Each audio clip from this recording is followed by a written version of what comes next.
Hey, there's the music. That means it's time for Animal Talk. Some of the best doggone pet people on the planet helping you with your pet, one pooch at a time. It's America's Pet Show, Animal Talk. Thanks for being with us. Be sure to like, subscribe, leave a comment, do all those podcast things in all the podcast places. We truly appreciate you coming around. AnimalTalkRadio.com is the website, and of course WearingFunny.com if you're looking for some gear, some pet parent gear, some funny t-shirts. They're all there. They're available for you. Appreciate our sponsor, WearingFunny.com. Great place. Go check them out. And for your pet help and information, you're in the right spot. We're going to help you out. We have years and years of animal calls and emails and interviews, and we're sharing them all with you on these Animal Talk Rewinds. Now, Animal Talk, it is for entertainment purposes only, so make sure you check with your local veterinarian, your local trainer, if you have any issues coming up, and we're here to help. Our professionals always got great ideas, too, so here we go, having a little bit of fun. It's Animal Talk. Coming up later today, talking to the Chicken Man. You're going to love it. I don't understand it myself, but trust me, you're going to love it. And a touchier subject, we were talking about puppy mills and what constitutes a puppy mill, and when you're going to adopt a dog, what should you look for? Should you even consider a pet store? And we thought we would turn to one of the authorities, that would be the Humane Society of the United States, and get some help from them. Kathleen Summers, you work for the Humane Society of the United States. Yes, in the puppy mill section. And with the puppy mills section, you have a whole section dedicated to it. We wrote a column for the Detroit Free Press, and in that we had mentioned to a questioner that a pet store might be a place to look for a puppy, and then we went on. It's like, okay, that's one place to look, and then we went on to say, but there's thousands and thousands of dogs looking for their forever homes in shelters, in our own Michigan Humane Society, and all sorts of rescue groups, and that would be a great place to find a pup. The Detroit Zoo actually hosts Meet Your Best Friend at the Zoo Day, which is coming up here in early May. And what a great idea. Oh, yeah, it's a wonderful event, and just lots and lots of rescue groups are invited out, and you can go out there and, take them for a test drive and kick the wheels and see them in person, which is always nice, and see a lot of different dogs at the same time. Well, people were aghast, to say the very, very least, that the word pet store even came up in the conversation. Right. And apparently I like to kill puppies, is what it really boils down to. People were very, very angry. And they're telling me that 90% of pet stores, or 99% of pet stores, and because we've received a lot of feedback about the article, that pet stores basically are just an outlet for puppy mills, and how dare I have even said that? And are people correct in saying that? I have to say I'm actually heartened. I hate to say it to you, but I'm actually glad to hear that you got that reaction, that most pet stores are selling puppy mill puppies, and I'm glad to hear that most of the public are aware of that problem. Yeah. Most of the time when you walk into a pet store and ask them where they get their puppies, they, of course, are not going to say they come from puppy mills. Often they are nice people working there who don't even really know themselves exactly where the dogs come from, and say, but we have dogs from reputable breeders, we have dogs from licensed breeders. But in most cases, the stores are outlets. They get large shipments of quantities of puppies in from brokers, and they really don't know where they're coming from. And anybody who's getting that many puppies every single week, these puppies are coming from sources that mass produce them, and that is mainly puppy mills. Okay. Well, now I have to agree with you that puppy mills are horrible places. That it's despicable what happens, and it's mind-boggling and heart-wrenching. And when you do get the behind-the-scenes footage of those, it's shocking, and it turns your stomach to see the conditions that these pets are in, and by no means do I condone that, and they should be shut down, and the USDA has their hands full trying to regulate those, the breeders which end up are just puppy mills, and I guess it's the animal welfare laws that are Animal Welfare Act. Animal Welfare Act that is what they're able to enforce. But but apparently that doesn't have a lot of teeth to it. It takes quite a while to shut a place down, if I'm correct. It really does. We've regularly received inspection reports from the USDA through the Freedom of Information Act, and these inspection reports have showed that facilities time and time again, year after year, can have violations of the Animal Welfare Act and not be shut down, and basically just get a slap on the wrist and continue operating and continue getting their licenses renewed. Even in facilities, USDA-licensed breeding facilities where they have clean inspection reports, you're still looking at places where hundreds of dogs are living in cages for their entire lives. Right. They may pass inspections based on having adequate cage space for each animal and clean food and water receptacles, which is a start. But in general, we recommend, as you mentioned, go look at the rescue groups, look at the shelters. There's so many wonderful animals there. But if for some reason you decide you have to buy a dog from a breeder, go to the breeder yourself. Don't buy from somebody who's got hundreds of dogs living in cages. And it's not just a matter of getting a healthy puppy, but how is that puppy's mother living her life? Yes. And do you really want to support that?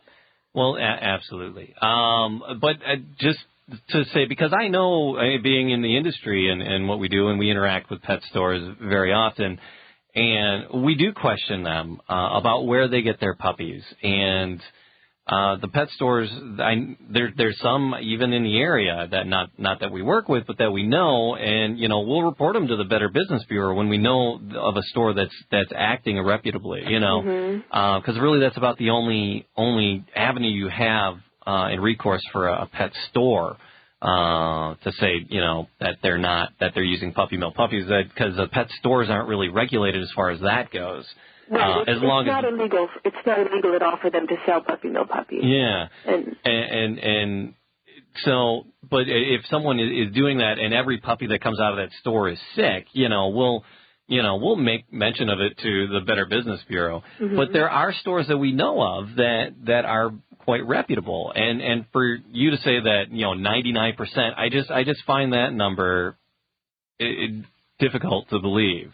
That's my stop with. That's where you and I kind of cross, because I know of a couple pet stores that the pets that they sell are from rescues. Mm-hmm. Well, we definitely support pet stores that open their doors to rescue groups and shelters to come in and display animals for adoption that need new homes. As for selling dogs, I really have to stand by the statement. In our opinion, at the Humane Society of the United States, we have examined records from many, many pet stores, and just on a personal level, when I travel to a new town or I see a new pet store, I always like to go in and just politely inquire. I see you have puppies for sale. Where do they come from? And usually the people will say that, they come from licensed breeders. They all have shot records. They all have registration papers. But when I actually ask to see the paperwork of the puppies, right, they almost always have been trucked in from out of state. In our recent Virginia investigation of Virginia puppy mills, we did find some stores that had only Virginia puppies for sale, and they told us, one store told us, this breeder is wonderful. We've been dealing with him for decades. We get great puppies from him. He's local. And when we investigated further, we found out that the puppies were coming from an unlicensed puppy mill that had 1,000 dogs in it. It later hit the papers that most of the animals were taken away. They were living in very poor conditions. All right, more with Kathleen Summers about these puppy mills and the situations.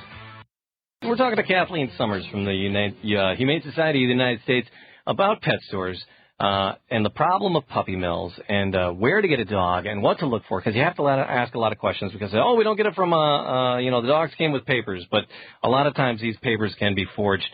So what you need to do is ask questions. That's the thing that we do warn people, is that you have to ask a lot of questions if you are doing that.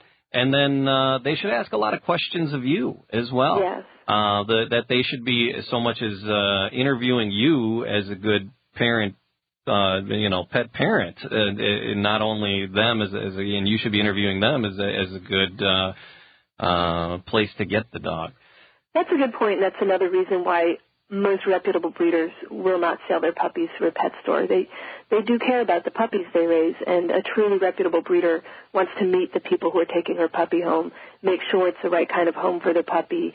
If it's a large breed or an active breed, they want to make sure that person has adequate space. Perhaps if it's a small and delicate breed, they want to make sure that that person doesn't have large pets at home or tiny children who maybe would be dangerous, not a good mix for this particular breed of dog. Good breeders do ask a lot of questions and usually they want to keep in touch with you for life and make sure that that puppy stays in a good home, and make sure that if for any reason you can't keep the puppy in the future, that you will return the puppy to her. And that is a good sign of a good place to get a puppy. Kathleen Summers from the Humane Society of the United States, I want you to tell me about the special website that you guys have set up about puppy mills. We have a website. If you go to humanesociety.org/puppymills, that's our Stop Puppy Mills website. You can sign our pledge on there not to purchase a puppy from a puppy mill or a pet store or over the Internet, and learn a lot more about puppy mills and the laws in your state that apply to them and what you can do to help. How much Internet trade is there on dogs? Because when I read that on the website, and I think besides the Humane Society /puppy mills, isn't it just stoppuppymills.org as well? That's another, yes, you can get there through stoppuppymills.org. Okay. And but how much trade is there of dogs via the Internet?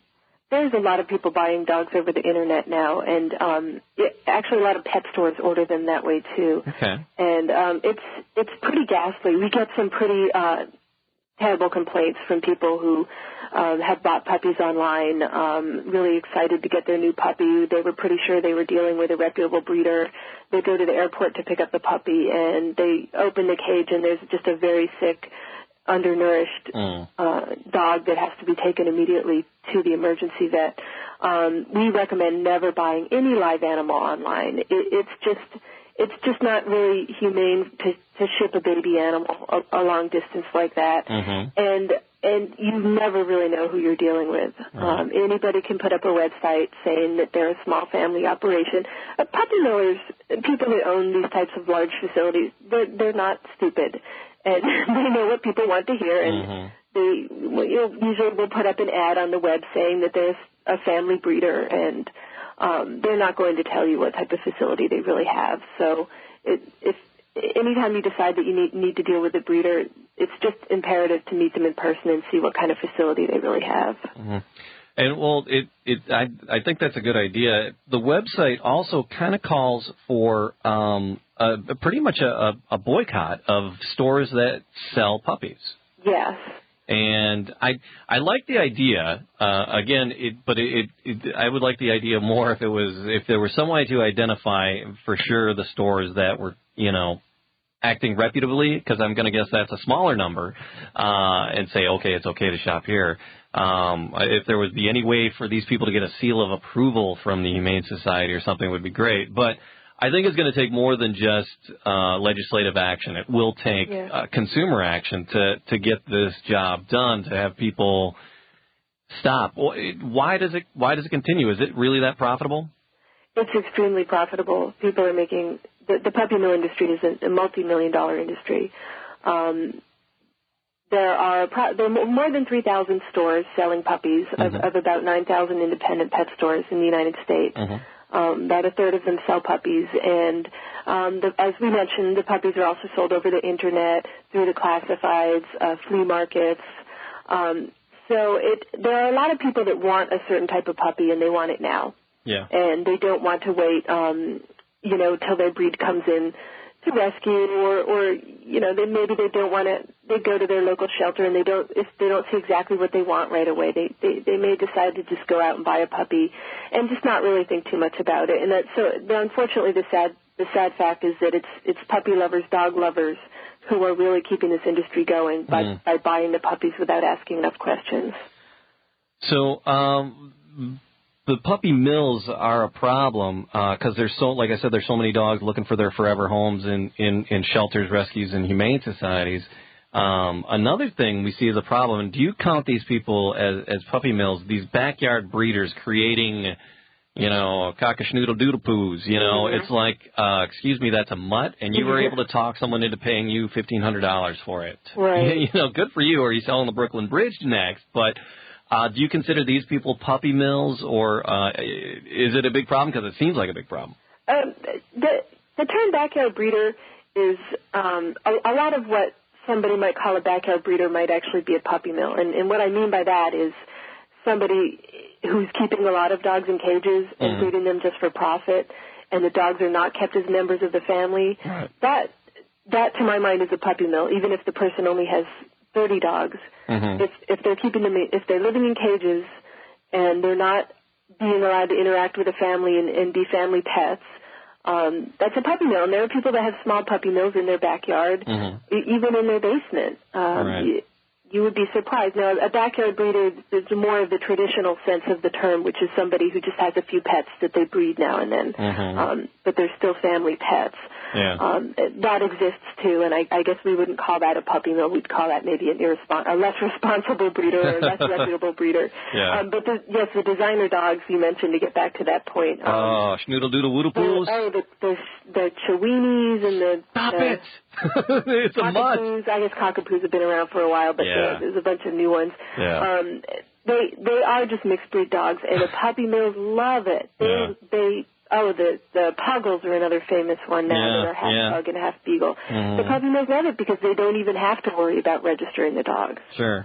And they can basically cross any two dogs together and come up with a cute name, and people like to have something unique and special, but for heaven's sake, if you want a unique and special dog, go to the shelter. There's just so many wonderful dogs there. Yes, exactly. And you'll pay $35 to cover their shots or whatever nominal fee to cover, their shots and checkups that they have had by a reputable vet there at whatever society or shelter they're at, and you're covered. Right. I adopted my cat Kirby from the Animal Welfare Society here, and I paid, I think it was like $35 or $40, but when I took him in and got him fixed,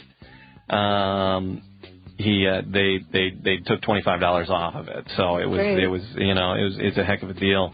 You're not going to typically get a pet for free, but that money, you're not paying the $1,500 for the ridiculous dog, or the $500-800, whatever they are in the pet stores to promote these puppy mills.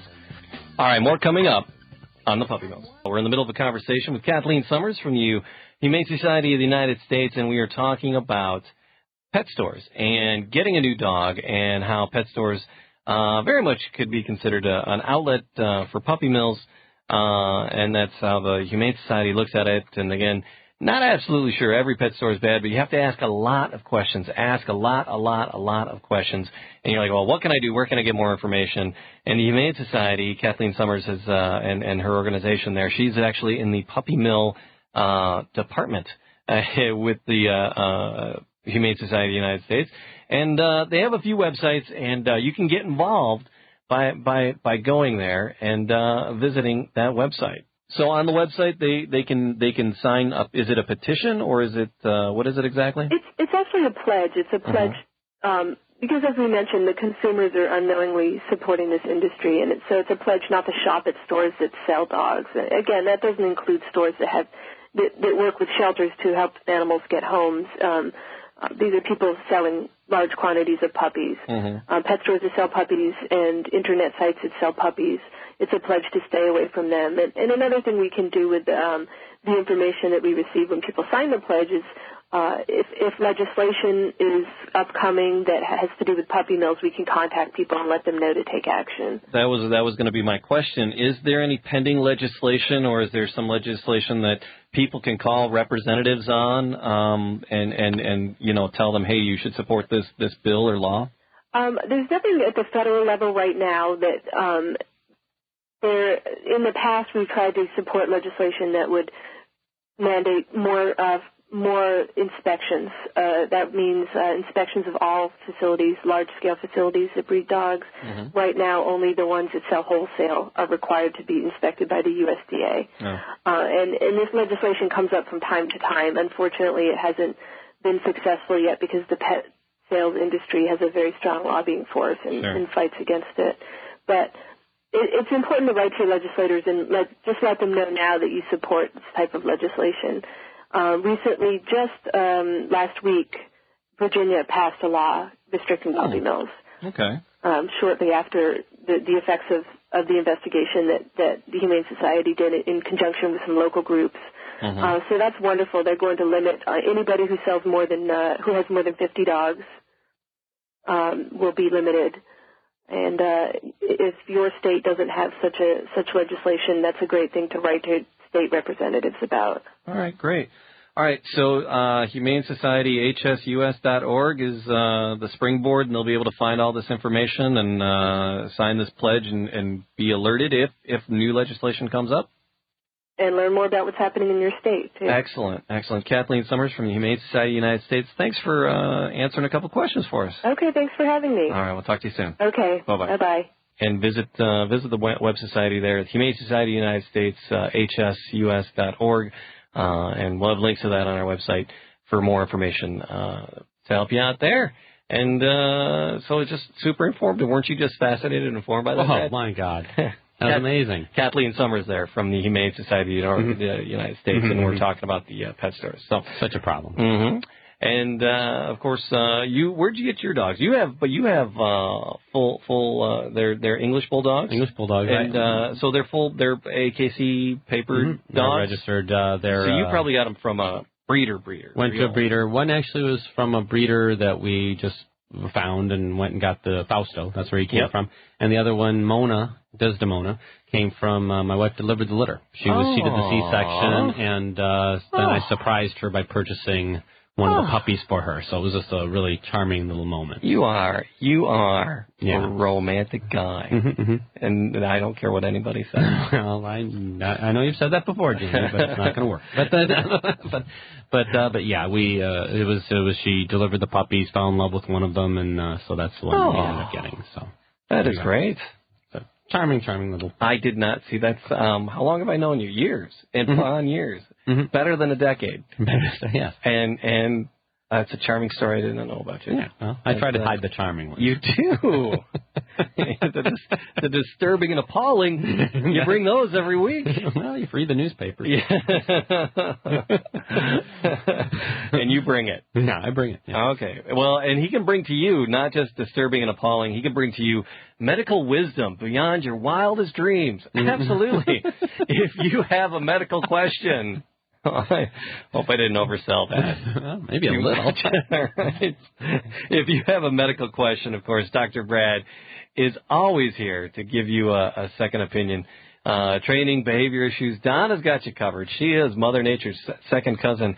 And, of course, if you got a rowdy reptile, our buddy Rourke at reptilesafari.org, he is always good to go with your cold-blooded information. Brad?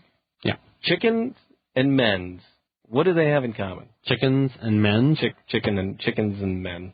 Yes. Chickens and men. Yes. What do they have in common? Yes. Well, I have a Rosie O'Donnell joke, but I can't do that per se. You know what? It's probably all going to be appropriate because we have coming up in the second hour, we have Mark Andrews. He is the Chicken Man. ChickenManUSA.com is his website, and we will be talking to Mark about his troop of trained chickens. Kid you not. I do these things to entertain Brad. And I can see Letterman's going to fire some people because we got him. That's right. You know it. And we're not playing this one as a mystery. We do coming up. We do have on the 22nd a very special mystery guest coming up. I'm not telling you. You're going to have to figure out who he is, Brad. But coming up in the second hour, the Chicken Man. And coming up in this hour, we have your phone calls. Hey, it's Jamie. I got to hop on in here and remind you about our sponsor, WearingFunny.com. WearingFunny.com for all your pet parent T-shirt needs. Head on over WearingFunny.com and check out the vast array of amazing, hilarious T-shirts. Thoughtful, cuddly, and cute for you and your kitties and your puppies. And, hey, we take requests. If you have a critter that we don't have represented, let us know. We'll get you connected with just the perfect shirt for you and your critters, showing your love for being the best pet parent you can possibly be. WearingFunny.com. Back to the show. Has your Fido been a Dumbo? Well, Animal Talk can bring out the Einstein in your dog. We're going to have to get those singing chickens on in the next hour for us, because Gonzo, not Gonzo. Must be related to Gonzo, though, because we have the Chicken Man coming on the show, Mark Andrews. He has a horde. He's like a real-life Gonzo. This is like the highlight of your life thus far. I am stoked. We got the Chicken Man coming up.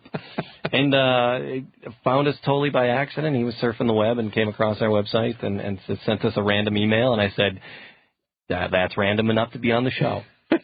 You have a troop of trained chickens? Sir, I would like to talk to you. That's great, because a little bit of behind-the-scenes view for the listeners. How do they get these? How do they get the guests? Jamie, I ran across your webpage while searching for NASCAR speed dogs and thought I would introduce myself. My name is Mark Andrews, a.k.a. the Chicken Man. So we're off to a great start here. NASCAR and Chicken Man. Why do they call me the Chicken Man? Rhetorical questions in an email. Okay, go ahead, answer that, Mark. Well, simply put, I train chickens to perform for children of all ages with a troop of exotic chickens from around the world. And he's appeared on several TV shows, Animal Planet, Ripley's Believe It or Not, Ripley's Believe It or Restraining Order, something like that, Fox and Friends in New York City, and other things like that. They drive remote-controlled trucks and fly helicopters and play football, and I just wish this was a TV show at this point. I really do. And this is all real. And it's all real. It's all real. As far as I know. We've made up. It's not that. No, it's not a friend of yours who's making like he's a Chicken Man. No. This is the Chicken Man. This is the Chicken Man. So and it's not like the Gallagher thing where there's two Chicken Men. No.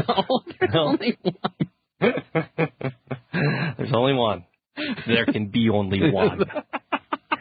Then the chicken pucks your eyes out. I keep hearing, sorry, in my head, Elton John is singing Chicken Man instead of Rocket Man. There we go. So to lighten things up after that heavy discussion about puppy mills, we'll have the Chicken Man on in the next hour. There's just been a news flash. Big Brown just crossed the finish line at Belmont. Yes, he just finally finished. Oh. Yeah, okay. And that was another thing. Not first. Not first. No, okay. He finished so far back and back. Really? So far back that they didn't list how far back he finished. Really? Yeah, he came in. He was a 1-4 favorite, meaning that you had to bet $4 to win one. He came in so far in last place that they didn't even mention how many lengths back he was. It was just the length was so far back that it wasn't listed. Yes, that's now he's only going to be worth $1 billion. Yeah, I was going to say stock value's dropping on that one after that. Yeah. So he's but anyway, yeah. And everybody's in horse racing is kind of glad because they don't like the trainer very much. So it seems like they're kind of happy about that. But, little snarky. And also, incidentally, I sent you the story a few weeks ago. We had the thing of the gentleman said he had it's better because he doesn't have shoes. He doesn't wear shoes. Yes, we're talking to Joe Camp, Benji's trainer, and Joe Camp has written a book about horses, and we were talking to Joe Camp, and he was commending Big Brown, the trainers and for the shoes, because they use these special rubber shoes. Yeah. And then, of course, a few days later, there was the horse had hoof problems. Oh, right. Literally just 2 days after he said that, the horse had hoof problems, which might have affected his training and may have not had him ready for the very hot, humid day that the Belmont was run on. There you go. And but it's very interesting that perhaps the farriers might have an idea what they're doing. So it's but there you go. But Big Brown didn't fail, so we still have not had a Triple Crown winner in 30 years, something ridiculous like that. Quite a long time, yes. Wow, amazing. Or Jamie at animaltalkradio.com. And you send those in, and we help you out with your pet questions. And we also have a column in the Detroit Free Press where we answer the pet questions that come in. So not only could we will answer you directly, live and direct on the radio, but we will also do it via the email, get it on the weekend, and then also it could very well end up in our column in the Detroit Free Press. And we have one here. It's Dear Animal Talk. And it's a simple, you've got mail. It's a happy little thing. Yes, Dear Animal Talk. You've got mail, baby. Yeah. Alrighty, where'd I put that now? I lost it. Can you believe that? Okay. We're trying to train our 10-week-old Yorkipoo, and we're feeding it at regular times, leaving the food down for only 10 minutes, but putting it away until the next feeding time. Our concern is that many times she doesn't eat. Is that a problem for a pup this young? No, well, that's fine. Okay. Is it from someone? It's that was Ivan from Romulus. Oh, okay. What it comes down to is this is why you train the dog to a schedule. Because when do we want to eat? I mean, when you look at people, when lunchtime comes, we're hungry, and it's because we've learned that schedule. We've picked up that schedule, and that's why you pick the food up, to set the schedule you want us to have. If we're not eating, pick the food up. We'll eat at the next feeding. Right. And if we don't eat, period, that's probably bad. Okay. It's you want the animal to eat at some point, but if it's more than a few feedings we skip, bad thing. Skipping one, not a problem. Even at 10 weeks old? Even at 10 weeks old. Okay. Just skip it, try again a few hours later. You train the dog, don't let the dog train you. Nailed it. All right. Things pop up during the week. We'd like to get back to those on the weekend as well. Brad, you got one there? Sure do. Dear Animal Talk. You've got mail, baby, yeah. I heard that CNN had negative issues regarding the dog treat Greenies. Apparently some dogs died from taking it. Please let me know the validity of this, since my dogs love Greenies. Thank you. This is signed Chris from New York. Oh, Chris. Man. Falling into the news trap. Well, they set them. They do. And it's like we're here in the Midwest, and, all the local TVs, they want to be the first with the weather hazards and your school closing reports. And they have all the sounders and the graphics, and they talked school districts into a snow day earlier this year. Although at about 90 degrees today, it doesn't feel like we want to talk about snow days. But earlier this year, it was so funny because I teach high school, and we had a non-snow day because the TV stations talked them into it, because it was like they were just hyping it up in the storm, and then we got nothing. And I talked to my superintendent later. He's like, "Yeah, they got us on that one." So, it's and the same thing with the Greenies. Yes, a couple dogs, a couple dogs have died, but nationwide, I mean, how many dogs a day choke on squeaky toys out of squeaky toys? The numbers would be that staggering. So it's sensationalized news. Billions and trillions of Greenies have been sold. They started to outsell milk bones. Yeah, big Greenies are huge, and just they're huge. Veterinarians love them. You won't find a treat often veterinarians love, but it's good for their teeth. Right. Also, they come in different sizes for different sized dogs too. That's one of the problems. A dog, a German Shepherd, a couple of them that have died at least, if not most of them that have died because they had a smaller size than they were supposed to have. So they swallowed it whole rather than chewing on it. One of the people whose dogs died happened to be a lawyer. Okay. And so immediately it was a media thing. He went to, and it really is, these things are pretty darn harmless as a rule. Where's my Mojo Nixon when you need But again, you're talking billions of these things sold.